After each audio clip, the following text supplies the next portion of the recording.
Hi there, and thank you for selecting this video. My name is Dr. Adam, and today I want to go over the writing component, in other words paper 1, for English Language B. Today's lesson can be helpful for any level of student, whether you're new to English B or are about to enter your examinations. Specifically, today we'll be exploring how to write an excellent letter that will fulfill all the expectations of IBDP examiners. First, let's quickly review the format and purpose of a letter. In paper 1, the writing task often requires you to produce a letter that can be formal, informal, or semi-formal, depending on the prompt. It's important to identify the audience and purpose right from the start because this will shape your tone, vocabulary, and structure. Step 1. Understand the prompt. Before you start writing, carefully read the prompt and underline key information. That being, who are you writing to, what is the purpose of your letter, and what are the specific points you need to cover. This step helps you ensure you don't miss anything crucial and keeps your letter focused. Step 2. Structure your letter. A clear structure is essential for a high-scoring letter. The basic structure include a salutation where you use dear, name, title for formal or semi-formal letters, or using hi or hello for informal letters. The opening paragraph should introduce the reason you're writing your letter, keeping it clear and concise. The body paragraph should address the main points asked for in the prompt.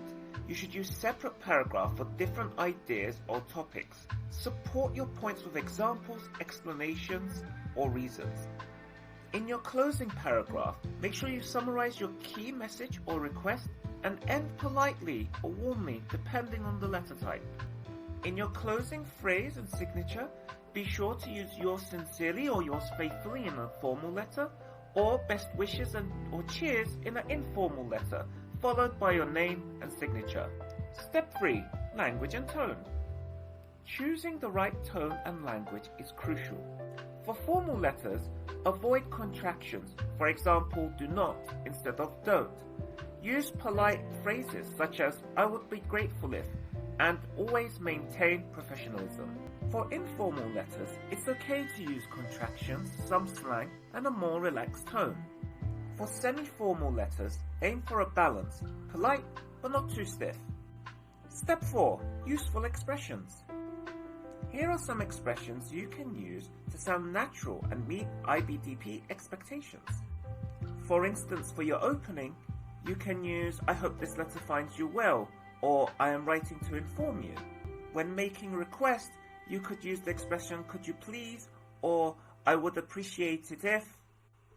And when giving opinions, you can say in my opinion, or I believe that. And in closing, you can say thank you for your time and consideration. I look forward to your reply. Step 5. Proofreading. Reserve the last 5 minutes to proofread for grammar, spelling, and punctuation errors. Small mistakes can lose marks, so make sure your letter is clear and professional looking. So, now let's look at how we can apply these ears to a past paper examination question. First, let's underline the key information we need to consider when writing our letter. Here, we can see that the question wants us to describe what happened during our flight, explain why we are unhappy, and detail what we want the airline to do about it. So, let's go back to the ideas we discussed earlier and repeat the steps. With step 1, understand the prompt. Make sure you focus on these 3 parts clearly in your letter. Don't just say it was bad. Explain exactly what went wrong and how the staff's behavior made it worse. Step 2, structure your letter. You'll want to organize your letter into clear paragraphs. Since this is a formal complaint to an airline company, use Dear Customer Service Team, or Dear, and then you can make up an airline name, Customer Relations. The opening paragraph should state the purpose of your letter. For instance, I am writing to formally express my dissatisfaction with my recent flight on, and then again, you can include a made-up flight number and a date. Make sure that you briefly introduce the fact that you've had a negative experience. In the first body paragraph, you should describe the incident. Detail what happened during the flight, delays, lost luggage, rude or unhelpful attendance, uncomfortable conditions, etc. For example, a phrase you might use is, during the flight, I encountered several problems, including. In your second body paragraph, you need to explain why you are unhappy. Emphasize how the flight attendants made things worse by being unhelpful or dismissive. For example, you might use the phrase, what made the situation particularly upsetting was the lack of assistance from the flight attendants. Body paragraph 3, state what you want. Be clear and polite about your desired resolution, a refund, an apology, compensation, or policy change. For instance, you could use the phrase, I kindly request a formal apology and compensation for the inconvenience caused.